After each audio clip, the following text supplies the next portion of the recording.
లేవియాకాండం 19వ అధ్యాయము చాలా ప్రాముఖ్యమైన అధ్యాయంగా లేవియాకాండంలో ఉంటున్నట్టు మనం గుర్తించవచ్చు. ఈ అధ్యాయము ఈ పుస్తకం అంతటికి కేంద్రమైన అధ్యాయంగా ఉన్నట్టు మనం చూస్తూ ఉన్నాం.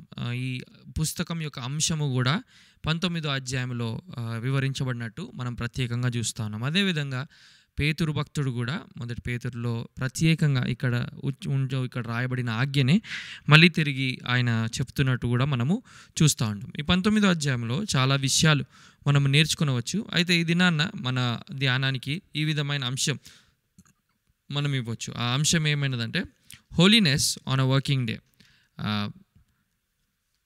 Holiness on a working day అంటే ప్రతిదిన చర్యలలో లేక ప్రతి దినము పనులలో పరిశుద్ధత అని మనము చెప్పవచ్చు. ఎందుకు ఈ విధంగా మనం అంశం ఇస్తూ ఉన్నామంటే దేవుడు కొన్నిసార్లు పరిశుద్ధత గురించిన అభిప్రాయము ఈ విధంగా ఉంటున్నది. ఒకటి ఐసోలేషన్, అంటే ప్రజలందరి నుంచి దూరంగా వెళ్ళిపోయి ఎక్కడో కొండలలో జీవిస్తూ ఎక్కడో మూల ప్రాంతంలో ఏకాంతంలో జీవించేవారే అతి పరిశుద్ధులుగా లోకం చూస్తూ ఉన్నది. ప్రజలు కూడా ఆ విధమైన భావాలు కలిగి ఉన్నవారుగా ఉంటున్నారు.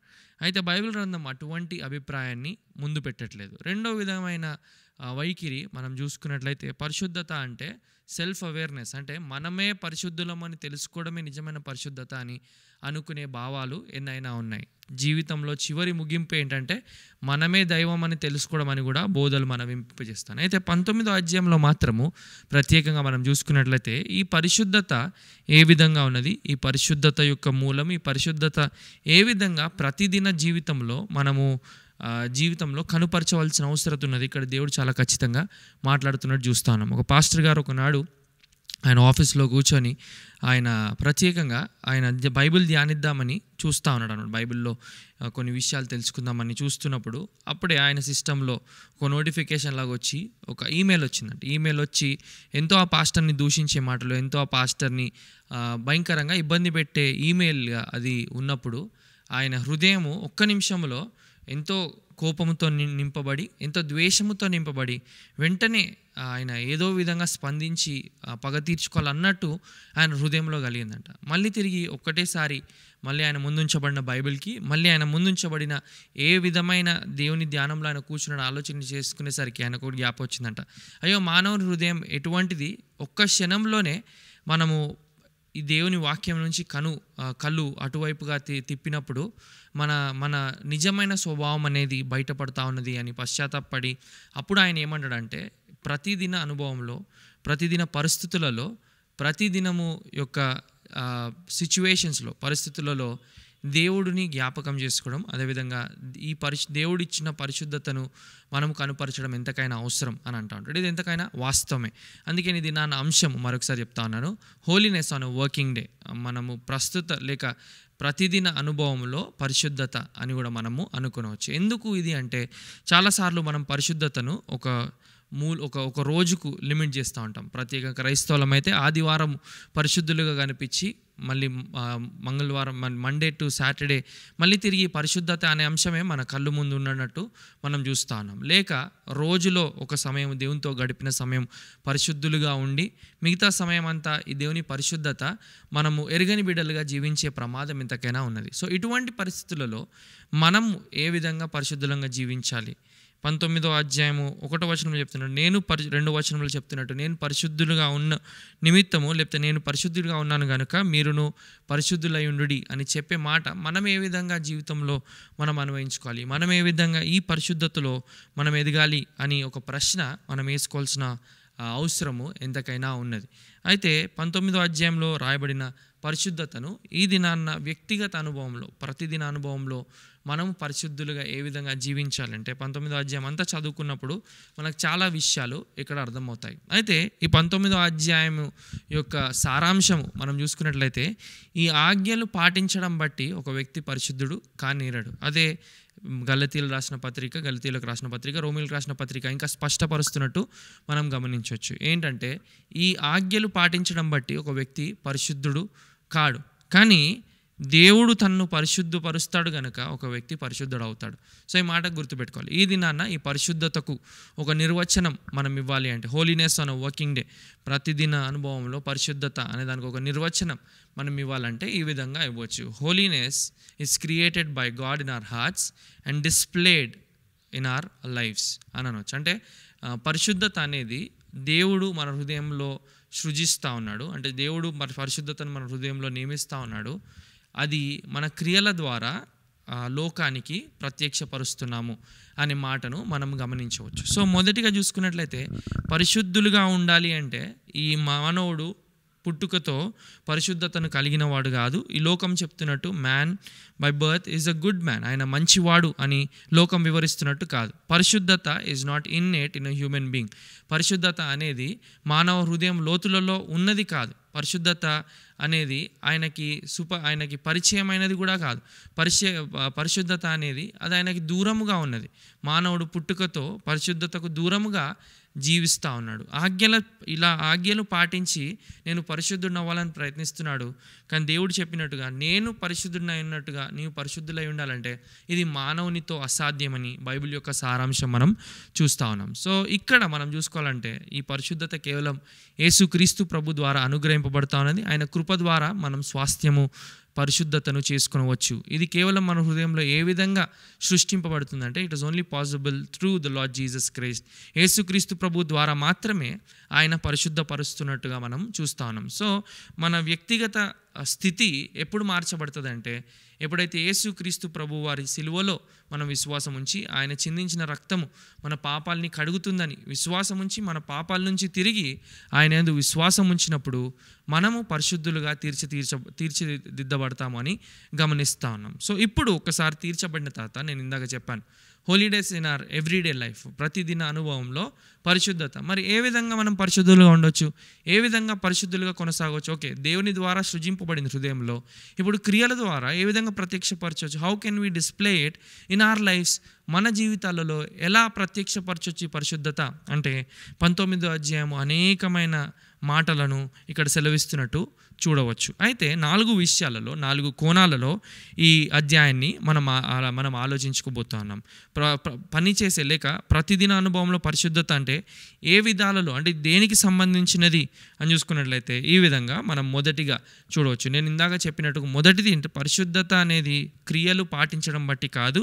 ఈ ఆజ్ఞలన్నీ గైకొనడం బట్టి ఒక వ్యక్తి పరిశుద్ధుడు కానేరాడు. ఎందుకంటే ఆయన ఎన్నటికీ దేవునికి ఇష్టడుగా ఉండలేడు. ఆయన పరిశుద్ధమైన కార్యాలు చేసిన ఆయన స్థితి పాపపు స్థితి అయి ఉంటున్నది కనుక ఏనాడు ఏ వ్యక్తి పరిశుద్ధతను పొందుకోలేడు ఆయన సొంత శక్తి ద్వారా. కానీ దేవుని కృప చేత ఆయనలో విశ్వాసం ఉంచినందుకు దేవుడు పరిశుద్ధతను ఇస్తా ఉన్నాడు. ఇప్పుడు ఈ పరిశుద్ధత నాకు ఉంది అని చెప్పి ఇష్టానుసారంగా ప్రవర్తించినట్లయితే మనలో సృజింపబడిన నూతన హృదయానికి మనం చేసే క్రియలకి ఏమాత్రము పొత్తు లేకుండా ఏమాత్రం సంబంధం లేకుండా ఉంటున్నది. అందుకు మనం ఏం చేస్తున్నట్టే ఈ హృదయంలో ఏ పరిశుద్ధత అయితే సృజింపబడిందో అది వ్యక్తిగత జీవిత అనుభవంలో మనము ప్రత్యక్షపరుస్తున్నాం, మనం ప్రజలకి చూపిస్తూ ఉన్నాం. సో ఇది ఏ విధంగా ఏ విషయాలకు సంబంధించిన విధంలో అని చూసుకున్నట్లయితే మొదటి విషయం మనం చూడవచ్చు ఇన్ రిలేషన్షిప్ టు గాడ్. ఇది దేవునికి సంబంధించిన విషయంలో ఇక్కడ మీరు చూసుకున్నట్లయితే అంటే ఒక 4 భాగాలుగా ఈ అధ్యాయాన్ని విభజించి ఈ ప్రతిదిన అనుభవంలో ప్రతిదినం పరిశుద్ధులుగా ఉండాలంటే ఏ విషయాలలో మనం సంబంధం కలిగి ఉండాలి, ఏ విషయాలలో పరిశుద్ధులుగా ఉండాలి అని ఈ అధ్యాయం వివరిస్తుందో మనము ప్రత్యేకంగా చూద్దాం. 19వ అధ్యాయము మనము 1 నుంచి 3 వరకు చదువుకుందాం. మోషేకు ఇలాగూ సెలవిచ్చెను, ఇశ్రాయేలుల సర్వ సమాజముతో ఇట్లా చెప్పుము, మీరు పరిశుద్ధులై ఉండవలను, మీ దేవుడినైన యెహోవానగు నేను పరిశుద్ధుడనై ఉన్నాను. మీలో ప్రతివాడు తన తల్లికి తన తండ్రికి భయపడవలను, నేను నియమించిన విశ్రాంతి దినములను ఆచరింపవలను, నేను మీ దేవుడినైన యెహోవాను. చాలు. ఇక్కడ చూసుకున్నట్లయితే ఇక్కడ నుంచి 1 నుంచి 8 వరకు మొదటి భాగంగా మనము తీసుకొనొచ్చు. ఈ భాగంలో ఏం చూస్తూ ఉన్నాము, ప్రతిదిన అనుభవంలో పరిశుద్ధత ఏ విధంగా ఏ విషయంలో కనుపరచవచ్చు అంటే మొదటిగా ఇన్ రిలేషన్షిప్ టు గాడ్, దేవుని విషయంలో ఈ పరిశుద్ధత ప్రాముఖ్యమైనది, అది కనుపరచవలసిన అవసరత ఎంతకైనా ఉన్నది. అయితే ఈ 4 విధాలుగా విభజించినప్పుడు కొన్ని విషయాలు, కొన్ని గుణలక్షణాలు మనకు అవసరం. ఈ పరిశుద్ధత అనేది it is not by it self. అంటే పరిశుద్ధత అంటే కేవలం ఒక తెల్ల షర్ట్ వేసుకున్నంత మాత్రాన నేను పరిశుద్ధుడని కాదు. పరిశుద్ధతలోనే ఏ విధంగా మనం చూసుకున్నట్లయితే ఒకటే ద్రాక్ష గెలలో అనేక ద్రాక్షాలు ఉంటాయో, అదేవిధంగా ఈ పరిశుద్ధత అనేది ఒక ద్రాక్ష గెల అయితే అందులో అనేకమైన ద్రాక్షాలు ఉన్నట్టు, అనేకమైన గ్రేప్స్ ఉన్నట్టు మనం గమనిస్తాను. సో అందులో 4 మనం చూడబోతా ఉన్నాం. సో ఈ పరిశుద్ధతను మనం పొందుకొని దేవుని సంబంధంలో మనం ఉండాలంటే ఇంకో గుణలక్షణం కూడా మనకు అక్కడ అవసరమై ఉన్నది. ఇక్కడ అనేక విషయాల గురించి 8 వచనాల వరకు వివరింపబడతా ఉన్నది. ఈ వర్తమానం అయిన తర్వాత మీరు దయచేసి దీన్ని చదువుకున్నట్లయితే ఇంకా బాగా మీకు అర్థమవుతున్నట్టుగా మనము గమనించవచ్చు. అయితే దేవుని విషయంలో ఏ విధంగా మనం పరిశుద్ధంగా ఉండగలుగుతాం, లేకపోతే దేవుని విషయంలో ఏ విధంగా ఈ పరిశుద్ధతను ప్రతిదినం మనం జ్ఞాపకం చేసుకొనవచ్చు, ఎలా ఇది సాధ్యము? మనం ఊరికేనే మర్చిపోతూ ఉంటాం. మనం ఊరికేనే దేవుణ్ణి ఆదివారం వచ్చి మిగతా వారం అంతట్లో ఎన్నాడు జ్ఞాపకం చేసుకొని వారంగా కొన్నిసార్లు ఉంటాం. పొద్దున జ్ఞాపకం చేసుకొని దినమంతా దేవుడు గుర్తులేని పరిస్థితుల్లో జీవిస్తూ ఉంటాం. మరి ఏ విధంగా ఈ పరిశుద్ధతను ప్రతిదిన అనుభవంలో మనము పాటించవచ్చు అంటే, మొదటిగా నేను చెప్పినట్టుగా ఈ పరిశుద్ధతలో ఉన్న మొదటి ద్రాక్షవల్లి లాంటి ఒక గుణలక్షణం ఏమైనదంటే, if in relationship to God you and I should have love. ప్రేమను కలిగి ఉండాలి. ఎవరిని ప్రేమించే వారంగా ఉండాలంటే దేవుణ్ణి ప్రేమించే వారంగా ఉండాలి. నేను ఇంతకుముందు చెప్పాను, పరిశుద్ధత హృదయంలో సృజింపబడింది, కానీ మన క్రియల ద్వారా మన జీవితంలో ప్రత్యక్షపరచబడుతూ ఉన్నది. ఎలా ప్రత్యక్షపరచబడుతుంది అయ్యా ఈ పరిశుద్ధత? ప్రతిదిన జీవితంలో ఏ విధంగా ప్రత్యక్షపరచబడుతుంది అంటే, మొదటిగా దేవుని విషయంలో నీకు కావాల్సిన గుణలక్షణం ఏంటంటే దేవుణ్ణి ప్రేమించుట. You shall love the Lord your God with all your heart.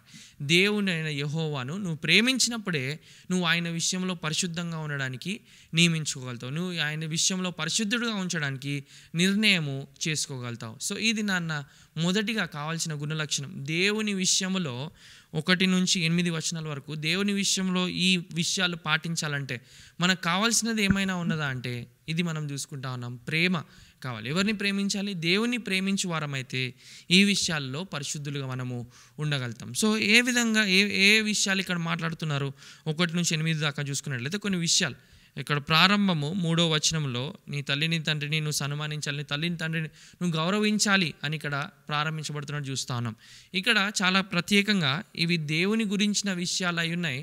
కానీ ఈ 5వ ఆజ్ఞను తీసుకొని వచ్చి మళ్ళీ తిరిగి ఈ 10 ఆజ్ఞలే రిపిటేషన్గా ఉన్నది, కానీ నూతనమైన విధానంలో ఇక్కడ చెప్పబడుతున్నది. సో ఈ ఆజ్ఞను మళ్ళీ తీసుకొచ్చి దేవునికి సంబంధమైన విషయంలో కూడా దీన్ని కలుపుతా ఉన్నారు. అంటే నీవు దేవుని ప్రేమించేవాడు అయితే నీవు నీ తల్లిని తండ్రిని గౌరవించేవాడుగా ఉంటావు. నువ్వు దేవుని ప్రేమించేవాడు అయితే నీ తల్లిని తండ్రిని నువ్వు సన్మానించేవాడుగా నువ్వు తప్పకుండా ఉంటావు అన్నట్టుగా మనం జ్ఞాపకం చేసుకోవాలి. సో ఇది తల్లిదండ్రులు దైవము కాదు, కానీ దేవుని పట్ల ప్రేమ, వారి పట్ల గౌరవాన్ని మన హృదయంలో పుట్టిస్తాం. ఇది మాట గమనించండి. చాలాసార్లు మా తల్లి దేవుడు, మా తల్లి దేవత అని చాలామంది అంటూ ఉంటారు. కొన్నిసార్లు చాలామంది ఇటువంటి అభిప్రాయంలో ముందు కొనసాగుతూ ఉంటారు. బట్ గాడ్ ఇస్ గాడ్, దేవుడే దేవుడై ఉన్నాడు. కానీ దేవుని పట్ల నీకున్న ప్రేమ ఏం చేస్తూ ఉన్నదంటే ప్రతిదిన అనుభవంలో నీ తల్లిదండ్రులను నువ్వు గౌరవించే అనుభవంలోకి నువ్వు నడిపించబడతావు. రెండో విషయం ఇక్కడ మాట్లాడుతున్నట్టు చూసుకున్నట్లయితే అక్కడే 3వ వచనంలోనే నువ్వు సబ్బాతును పాటించాలి అంటున్నాడు. నువ్వు సబ్బాతును పాటించాలి, దేవునికి ఇచ్చే సమయాన్ని నువ్వు ఇవ్వాలి. దేవునికి అనుకూలపరిచి దేవునికి నువ్వు సమయాన్ని అనుకూలం చేసుకొని నీవు సబ్బాతుని మాత్రం ఆయనకు ప్రత్యేకించాలి అన్నట్టు వివరింపబడుతున్నట్టు చూస్తా ఉన్నాం. మన జీవితాలలో ఈనాడు సబ్బాతు పాటించాల్సిన అవసరం లేదు. 7th డే అడ్వాంటిస్ట్ అనే ఒక గుంపు ఈనాడు కూడా మనం సబ్బాతు పాటించాలని అంటూ ఉంటారు. కానీ ఈనాడు మనం సబ్బాతు పాటించాల్సిన అవసరము లేదు. సబ్బాత్ అంటే శనివారం నాడని మనందరికీ తెలుసు. కాబట్టి సబ్బాతు పాటించాల్సిన అవసరం లేదు. కానీ సబ్బాతు పాటించాల్సిన అవసరం లేదు, కానీ నువ్వు దేవుని సమయం దేవునికి ఇవ్వాల్సిన అవసరం ఉన్నది. దేవునికి ప్రత్యేకంగా వారంలో ఒక రోజు ప్రత్యేకపరచుకోవడము అది ఎంతకైనా నూతన నిబంధన ఆజ్ఞగా మనం చూస్తా ఉన్నాం. నూతన నిబంధన సంఘం కూడా ఆ విధంగా వారు కూడుకున్నట్టుగా కూడా చూస్తా ఉన్నాం. సో ఇది నాన్న ఆ ప్రత్యేకమైన సమయాన్ని ఇచ్చే విధానంలో పరిశుద్ధతను కనుపరచవచ్చు. మూడోదిగా ఏమన్నారంటే 4వ వచనంలో do not turn to idols, విగ్రహాల వైపు నువ్వు తిరగవద్దు, విగ్రహాలని నువ్వు చేయకూడదు అని వివరిస్తున్నట్టు చూస్తున్నాం. సో నీకు ఎప్పుడైతే దేవుని పట్ల ఇవన్నీ ఎప్పుడు చేయమంటే, నేను ఎందుకు చెప్తానంటే ఒకవేళ నేను తల్లిదండ్రులు గౌరవించాలి, నేను సబ్బాతు పాటించాలి, లేక నేను దేవునికి ప్రత్యేకమైన సమయం ఇవ్వాలి, నేను విగ్రహాలు పెట్టుకోవద్దు అని నీ శక్తి ద్వారా నువ్వే ప్రయత్నిస్తే అది ఎన్నడూ కూడా కుదరదు. కానీ పరిశుద్ధాత్మ దేవుడు ఈ పరిశుద్ధతను అనుగ్రహించబడిన దేవుడు మనకు పరిశుద్ధాత్మ దేవుడు అనుగ్రహించాడు గనుక ఆయన మన హృదయంలో నివసిస్తున్నప్పుడు మనం ఏం చేస్తామంటే దేవుని ప్రేమిస్తున్నాం గనుక ఇవన్నీ ఆటోమేటిక్గా ఇవన్నీ మన వ్యక్తిగత జీవితంలో పాటించడానికి దేవుడు ఆ శక్తి సామర్థ్యతను దయచేస్తాడు. నువ్వు ఎప్పుడు దాకైతే దేవుని ప్రేమించవో నువ్వు తల్లిదండ్రులను గౌరవించని వాడుగా ఉంటావు, నువ్వు దేవునికి ప్రత్యేకంగా సమయం ఇవ్వని వాడుగా ఉంటావు, నేను తప్పకుండా విగ్రహాలని పేర్చుకుంటూ వెళ్ళిపోయే వారముగా ఉంటాం. ఇది నాన్న ఆధునిక యుగంలో అనేక విగ్రహాలని మనం పేర్చుకుంటూ వెళుతూ ఉన్నాము. అది ఎంటర్టైన్మెంట్ అన్న కావచ్చు, అది నవ్వు తెప్పించే షోస్ అన్న అవ్వచ్చు, లేక మరొకటి పేర్చుకుంటూ వెళ్తూ ఉన్నాం. దేవుడు చాలా ఖచ్చితంగా వాటి విషయంలో ఉంటున్నాడు. విగ్రహారాధన అనేది అతి ఘోర పాపముగా దేవుడు ఎంచుతా ఉన్నాడు. సో ఇది నాన్న దేవుని ప్రేమించువాడవైతే నీవు విగ్రహాలని పేర్చుకుంటూ వెళ్ళవు. ఏదైనా నీ విగ్రహము నీ జీవితంలో ఉన్నదా? యవనస్తులుగా ఎవరితోనన్నా నువ్వు విగ్రహముగా చేసుకొని దానికే సమయం ఇస్తా ఉన్నామా, లేక ఇంకేదన్నా రంగాలలో విగ్రహాలుగా మారిన విషయాలు నీ జీవితంలో ఉన్నాయా? ఈనాడు నీ జీవితంలో ఉన్నట్లయితే గమనించాలంటే నువ్వు దేవుని ప్రేమించువాడుగా మారాలి. అప్పుడే ప్రతిదిన అనుభవంలో ఇటువంటి విగ్రహాల నుంచి దూరంగా మనం మల్లుతాం. ఆ తర్వాత 5వ వచనం నుంచి 8వ వచనం వరకు అర్పణ గురించి మాట్లాడుతూ ఉన్నాడు. అర్పణ దేవుడు ఇష్టానుసారంగా అర్పణిస్తే ఆయన ఒప్పుకోడు, కానీ అర్పణను అర్హమైన రీతిలో అర్పించాలి. మనం అనేక దినాల క్రితము దేవుడు అంగీకరించే అర్పణలు ఎటువంటివో కూడా చూసుకుంటూ వచ్చాం. అయితే ఇక్కడ చూసుకున్నట్లయితే నువ్వు అర్పణను దేవునికి సరైనదిగా విధంగా అర్పించాలి. ఇది నాన్న అనేక క్రైస్తవులు ఎందుకు ఇటువంటి యోగ్యమైన అర్పణలు దేవునికి అర్పించలేకపోతున్నారు? నీ స్వచిత్తముతో నీ పూర్ణ హృదయంతో నువ్వు వచ్చి అర్పించాలి. ఎందుకు క్రైస్తవులు ఈ విధమైన అర్పణలు అర్పించలేకపోతున్నారంటే, ఎందుకంటే నేను చెప్పాను దేవుని విషయం అంటే దేవుని సంబంధం విషయంలో పరిశుద్ధత ఇది ఎప్పుడు సాధ్యము? ప్రేమ ఉన్నప్పుడే. నీకు ప్రేమ లేనప్పుడు నువ్వు అర్పణ అర్పించవు. పాల్ వాషర్ అనే భక్తుడు ఈ విధంగా సెలవిస్తూ ఉన్నాడు. ఏంటంటే మోస్ట్ ఆఫ్ యువర్ మాస్టర్స్ అంటే మీ యజమానులు, అదేవిధంగా మీ కుటుంబము, అదేవిధంగా మీ పిల్లలు లేక మీ భార్య లేకపోతే మీకు తెలిసిన వారికి మీరు దేవునికి అర్పించే అర్పణలు కానీ వారికి ఇచ్చినట్లయితే ఎవ్వరూ కూడా దాన్ని ఇష్టపడేవారు కాదు అని అంటా ఉన్నాడు. అంటే ఏమంటా ఉన్నాడంటే ఆయన అర్పణలు ఇది నాన్న దేవునికి ఏ విధమైన అర్పిస్తున్నారంటే ఈ సామాన్యమైన లోక ప్రజలే అంగీకరించని అర్పణలు దేవునికి అర్పిస్తున్నారు. ఈ లోకంలో ఉన్న వ్యక్తులే వాటిని అంగీకరించకపోతే దేవాది దేవుడు ఏ విధంగా ఆ అర్పణలు స్వీకరిస్తాడు అంటాడు. అమ్మ ఇది నాన్న ఆ అర్పణలు ఏమన్నా అయ్యుండొచ్చు, ఆ అర్పణలు నీ సమయమే అయ్యుండొచ్చు, ఆ అర్పణలు నీ తలాంతులే అయ్యుండొచ్చు. దేవునికి అశ్రద్ధగా మనం పని చేసినా కూడా దేవునికి అది అశ్రద్ధమైన అర్పణగా ఉంటా ఉన్నది. అదేవిధంగా అశ్రద్ధగా మనం ఇంకా అన్ని రంగాలలో అశ్రద్ధ మనం కనుపరుస్తున్నట్లయితే అది విలువైన అర్పణగా ఉండదు. అందుకే నేను ఒక దైవజనుడు ఈ విధంగా చెప్తా ఉన్నాడు, వర్నన్ మ్యాగీ అని. ఆయన ఒకనాడు ఒక ప్రాంతానికి వెళ్ళాడంట. ప్రాంతానికి వెళ్ళి పనిచేసే వ్యక్తులని చూస్తూ ఉన్నాడు. అక్కడ పనిచేసేవారు ఉదయకాలం అంతా కొన్ని షోస్ నడిపిస్తూ ఉంటారు.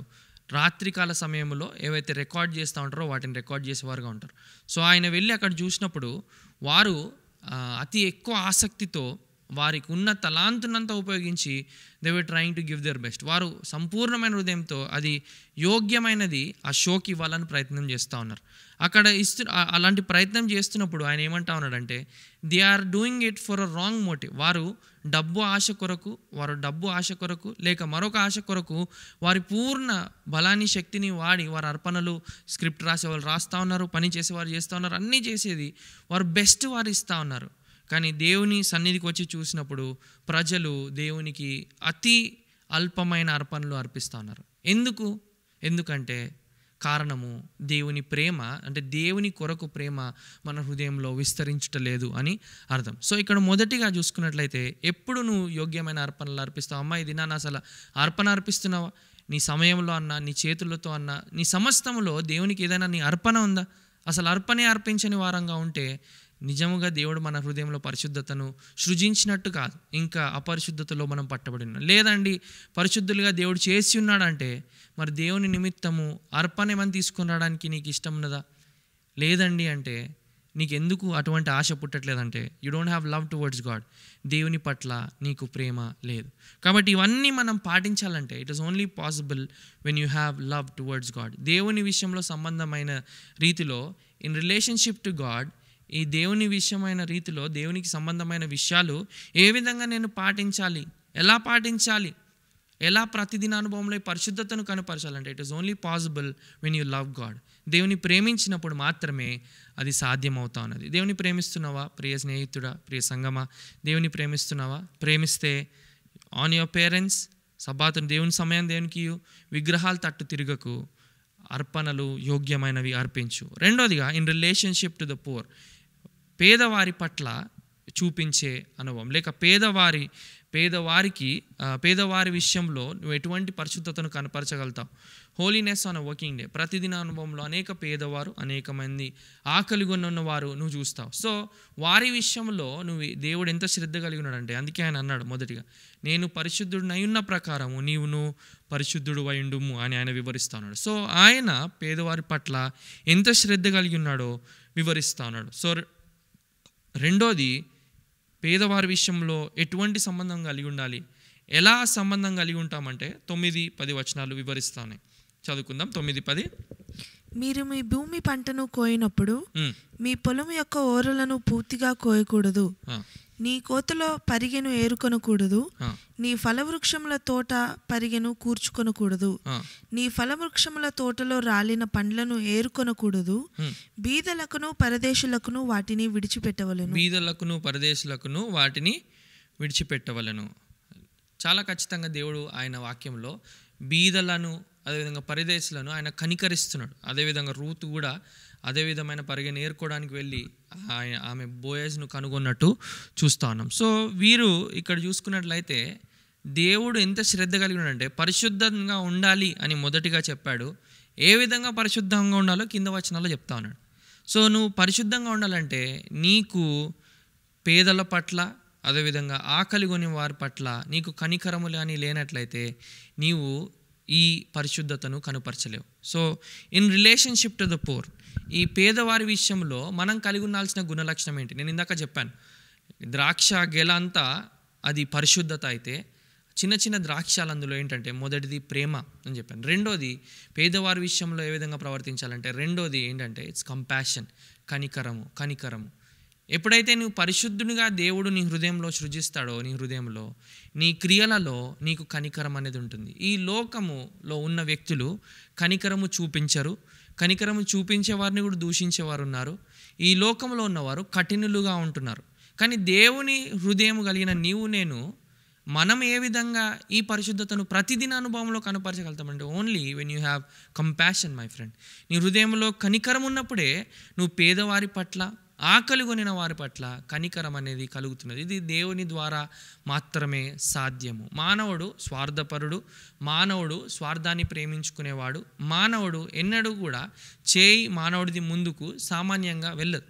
కానీ ఇది దేవుడు ఎప్పుడైతే రూపాంతరపరుస్తాడో, అంటే అన్యజనులు చేయట్లేదంటే చేస్తూ ఉన్నారు, but that will not bring holiness. వారు పరిశుద్ధంగా అది వారి క్రెడిట్గా పడుతున్నది. కానీ మనం ఎందుకు ఈ క్రియలు చేస్తాం, మనం ఎందుకు కనికరం చేస్తామంటే మీరు 9-12 దాకా చదివితే ఇవన్నీ చెప్పి మీరు ఈ విధంగా చేయాలి. ఎందుకంటే I am the Lord your God, నేను మీ దేవుడైన యెహోవాను, నన్ను బట్టి మీరు ఇది చేయాలి, నా ప్రజలు కనుక మీరు ఇది చేయాలి. సో చాలాసార్లు క్రైస్తవులంగా మనం ఏదో దాన ధర్మాలు చేసేసి, ఏదో అర్పణలు అర్పించేసి మనం ఏదో చేసేసినాం అనుకుంటాం. No and it is not because of us that we show compassion, it is because of God that we show compassion. మన బట్టి మనం కనికరం చూపించాము, దేవునిని బట్టి మనం కనికరం చూపించే వారంగా ఉంటాం. సో రెండోది, పేదల విషయంలో ఏ విధమైన పరిశుద్ధత కనపరచవచ్చు అంటే my friend you need compassion.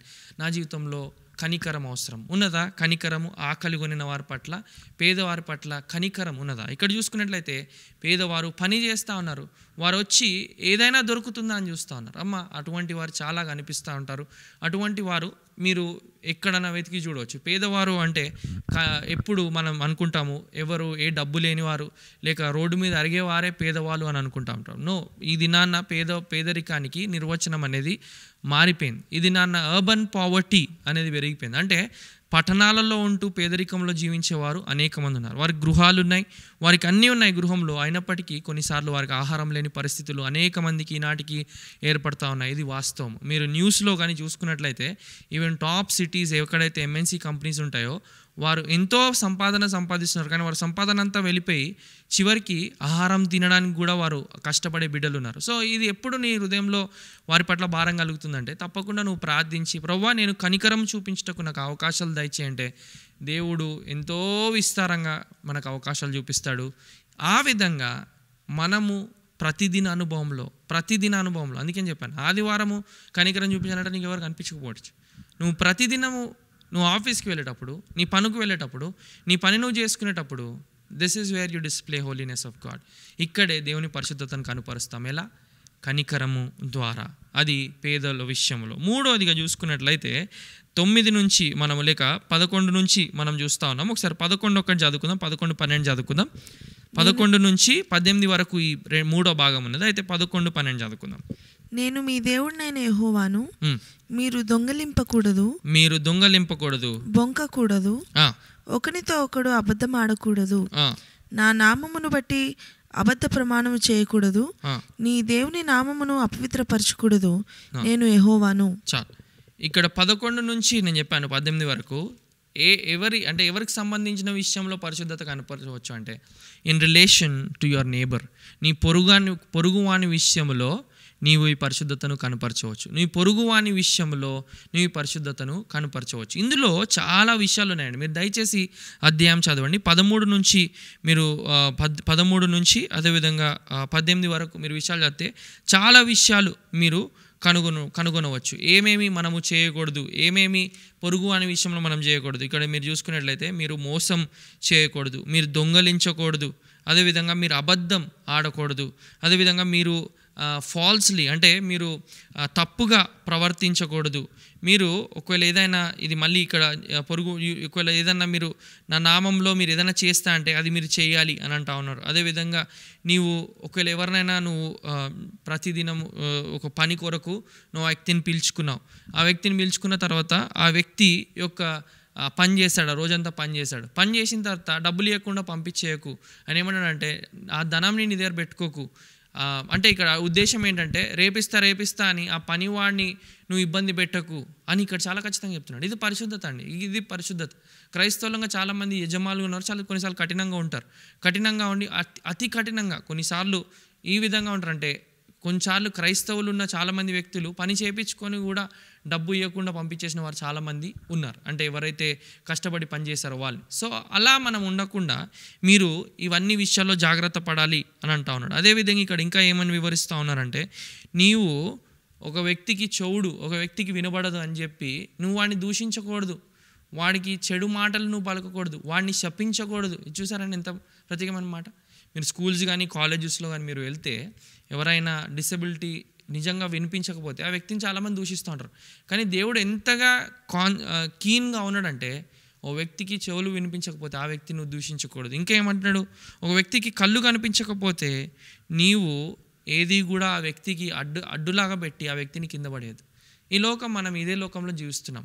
చెవిటి వారిని ఏ విధంగా దూషించే లోకం, గుడ్డి వారిని కింద పడేయడానికి అనేక అడ్డంకులు పెట్టే లోకంలో జీవిస్తున్నాం.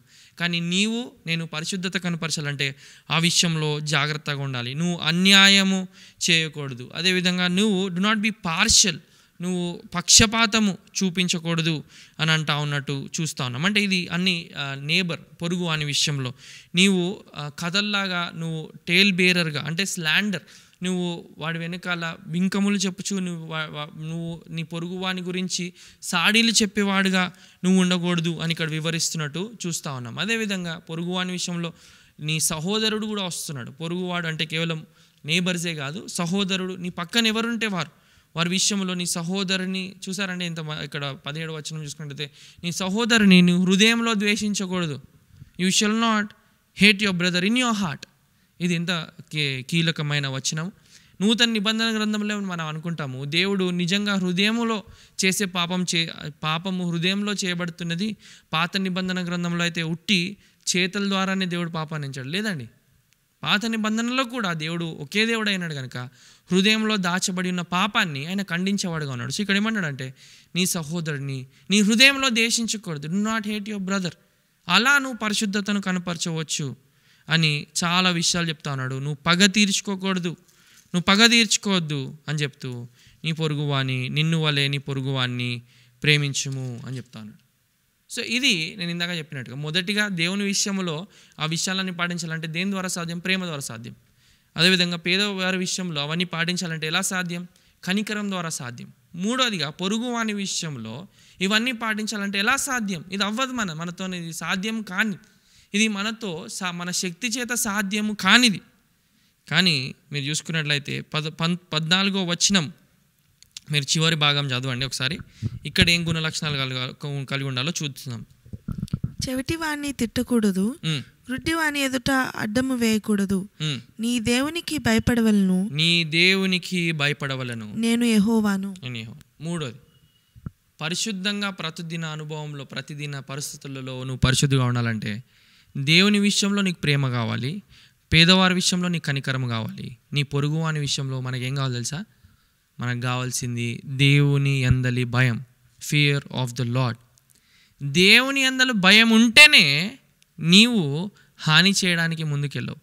దేవుని భయం లేకపోతే తప్పకుండా నువ్వు కీడును ప్రేమించేవాడుగా ఉంటావు, నువ్వు ద్వేషించేవాడుగా ఉంటావు, నీవు ఇక్కడ రాయబడినవన్నీ చేయకుండా ముందుకెళ్తావు. All this is only possible when you fear the Lord. దేవునికి భయపడినప్పుడు మాత్రమే ఇటువంటి గుణలక్షణాలు నీ నుంచి బయటకు వస్తాయి. If you don't fear the Lord, all these qualities will flow out of your heart like a fountain. దేవునికి నీవు భయపడకపోతే ఇవన్నీ గుణ లక్షణాలు నీ హృదయంలోంచి ప్రవహించే నది వలె అవి ప్రవహిస్తూ ఉంటాయి. సో ఇది నాన్న మూడోది. అయ్యా నేను ఎలా పొరుగువాని ప్రేమించగలుగుతాను, ఎలా పొరుగువాని మోసం చేయకుండా కలుగుతాను, ఎలా ఈ పొరుగువాని విషయంలో సరైన సక్రమమైన పద్ధతిలో నేను ఉండగలుగుతానంటే, డియర్ చర్చ్, ప్రియ సంగమా, దేవునికి భయపడదాం. దేవునికి భయపడదాం. ఉందా దేవుని ఎదురు భయం ఉందా? క్రైస్తవులకి అన్నీ భయపడతాం కానీ దేవునికి మాత్రం భయపడం. ఈ లోకంలో అన్ని భయముల కంటే అతి ఎక్కువగా భయపడాల్సింది మత్తయి సువార్త 10వ అధ్యాయంలో వివరిస్తున్నట్టు, నీ శరీరాన్ని నాశనం చేయు వాడికి నువ్వు భయపడవద్దు, నీ ఆత్మను నీ శరీరాన్ని రెండింటినీ నాశనం చేయగలిగి శక్తి కలిగిన వానికి భయపడము అన్నాడు. కానీ మనం అదే భయపడం. కానీ he who fears God fears no one else. దేవునికి భయపడిన వాడు ఇంక దేనికి భయపడాడు? He who does not fears God fears everything else. ఎవరైతే దేవునికి భయపడాడో అన్నిటికీ వాడు భయపడేవాడుగా ఉంటాడు. సో ఈ భయము, దేవుని యందు భయం ఉన్నదా? దేవుని యందు భయం ఉంటే అది గొప్ప నిరీక్షణ అయి ఉన్నది, అది స్ట్రాంగ్ టవర్గా, అది గొప్ప కట్టడలో మనం దాచబడినట్టుగా ఉంటున్నది. సామెతలు చదువుతున్నట్లయితే దేవుని భయం గురించి అనేక విషయాలు తెలుసుకుంటూ ఉంటాం. సో ఎలా ఇది సాధ్యము నా పొరుగు అనే విషయంలో అంటే it's only possible when you have fear of the lord. నాలుగోది చివరిగా చూసుకున్నట్లయితే 19 నుంచి 37 వరకు ఇక్కడ చాలా విషయాలు చూస్తున్నాం. అయితే ఇక్కడ ఒకటి గమనించాలి, ఇది ప్రాముఖ్యంగా విగ్రహారాధన కూడిన సందర్భాలలో రాయబడిన అంశాలు. కాబట్టి ఇక్కడ కొన్ని విషయాలు మీరు కొన్ని విషయాలు ఈ విధంగా అంటే మనమున్న కాలానికి వర్తించకపోవచ్చు, మనమున్న కాలానికి ఇవి వర్తించకపోవచ్చు. కానీ ఇక్కడ ఉన్న నియమాలు, ఏవైతే మారల్ లాస్ ఉన్నాయో, ఏవైతే న్యాయమైన విధులు ఉన్నాయో 19 నుంచి 37 వరకు ఇవన్నీ మనం పాటించాల్సిన అవసరత ఉన్నట్టు చూసుకొనవచ్చు. నేను ఇందాక దేని గురించి చెప్తానంటే, ఇది మీరు గడ్డం గీసుకున్నప్పుడు do not shave your sides, మీరు మీ సైడ్స్ని షేవ్ చేయదు, అంటే ఇట్లా ఫ్రెంచ్ లాగా గడ్డం పెట్టొద్దు అన్నట్టుగా ఇది చాలామంది ఈ వాక్యాలు చూపించి బోధిస్తారు. బట్ ఇవన్నీ కూడా నూతన నిబంధన గ్రంథంలో అవి పేర్చివేయబడ్డాయి లేక తీసివేయబడ్డాయి అన్నట్టుగా మనం చూస్తూ ఉన్నాం. అంటే ఇవన్నీ ఎందుకు అలా మీరు చేయవద్దు అని చెప్తా ఉన్నానంటే, ఇవి ఆనాటి కాలంలో విగ్రహారాధనకి చెందినవిగా ఉన్నాయి. ఏదైనా గుర్తులు చేతుల మీద పెట్టుకున్న, ఈనాడు అనేకమైన దైవజనులు కూడా గుర్తులు పెట్టుకున్న వారు ఉన్నారు. మరి వారు నరకానికి వెళ్తున్నారా అంటే లేదు. ఎందుకు అంటే ఈ గుర్తులన్నీ కూడా అది పొరపాటుగా అయ్యుండొచ్చు, లేక అది వేరే విధంలో కూడా అయ్యుండవచ్చు. బట్ ఇక్కడ చూసుకున్నట్లయితే ఈ గుర్తులన్నిటి ఇప్పుడు నువ్వు చేసిన వాడివి, నువ్వు పెద్ద పాపివి అనడానికి మనకు వీల్లేదు. ఎందుకంటే నూతన నిబంధన గ్రంథంకి వచ్చేసరికి ఈ విషయాలు ఈ సందర్భంలో విగ్రహారాధన విషయంలో రాయబడినట్టుగా మనం గుర్తించవచ్చు. కానీ నూతన నిబంధన గ్రంథంలో ఒక మెట్టు ముందుకు వెళ్ళి ఇవన్నిటినీ క్రీస్తు ద్వారా నెరవేర్చబడినట్టు చూస్తాం. కానీ ఇక్కడ మనము ఉన్న గుణలక్షణాల నుంచి అక్కడ ఉండే మూల పాఠాలు మనం తీసుకోవాలి. అంటే నువ్వు గడ్డము ఏ విధంగా పెట్టుకుంటున్నావు అనేది ప్రాముఖ్యం ఈ దినాన కాకపోవచ్చు, కానీ విగ్రహారాధన విషయంలో నువ్వు ఇటువంటి పాల్పంపులు పొందుతున్నావు అంటే అది పెద్ద పాపమైనది. సో అక్కడున్న నీతి మనం తీసుకోవాలి, అక్కడున్న పద్ధతిని.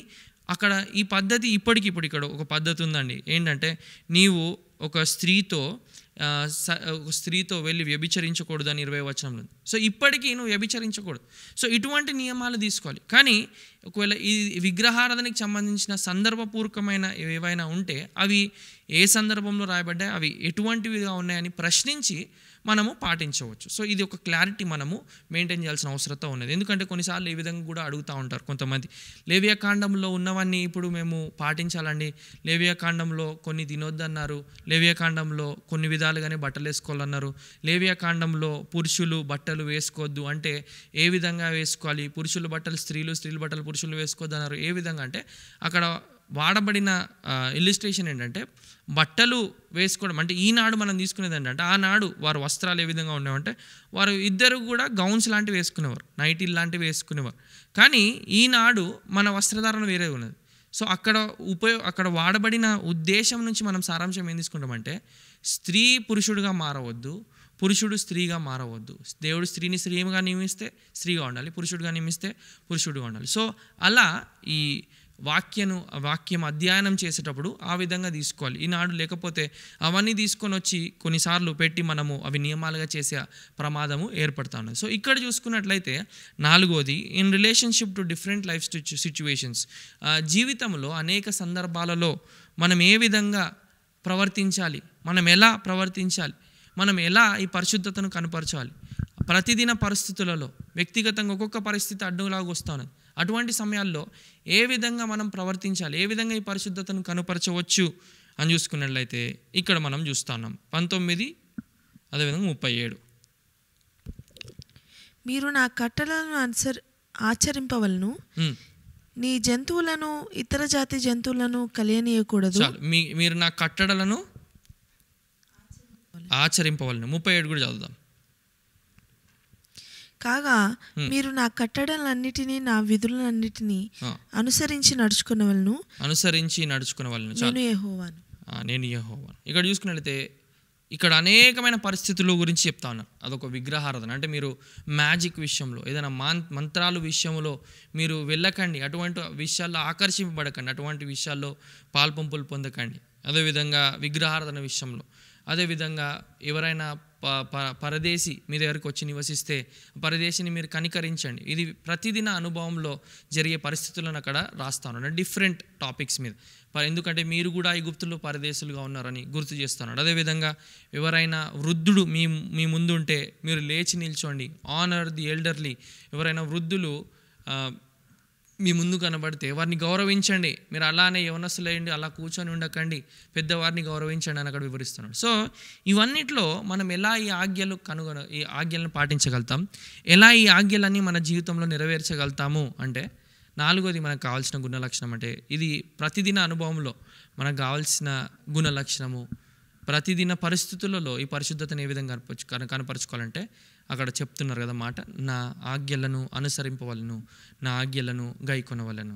సో 4వదిగా వాట్ డు వి నీడ్ అంటే we need obedience in our everyday life. విధేయత మనకు కావాలి.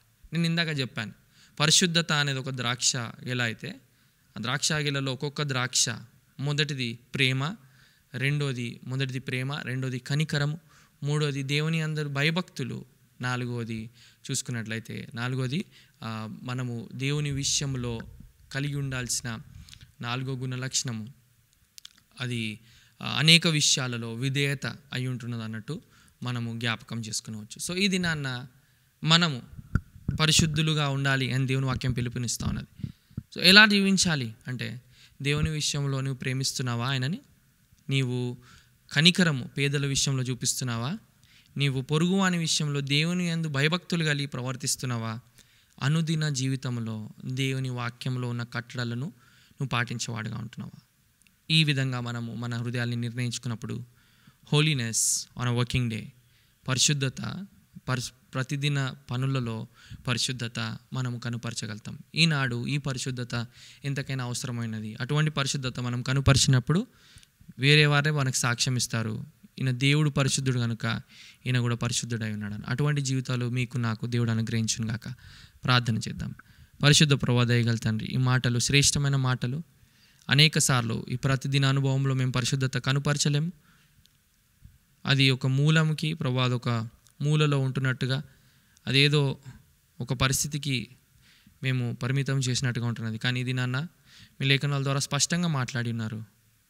ప్రతిదిన అనుభవంలో మేము పరిశుద్ధత కలిగి ఉంటకు మీ ఆత్మ ద్వారా మాకు సహాయం దయచేసి మీరే మా హృదయంలో అట్టి పరిశుద్ధతలను నిర్మించి మా క్రియల ద్వారా దాన్ని ప్రత్యక్షపరచుటకు మాకు సహాయం దయచేసి ఈ మాటలు మా అందరికి దీవెనకరంగా చేసి నడిపిస్తారని నమ్మచ్చు. యేసు నామమున అడుగుచున్నాం తండ్రి, ఆమేన్. Praise the lord.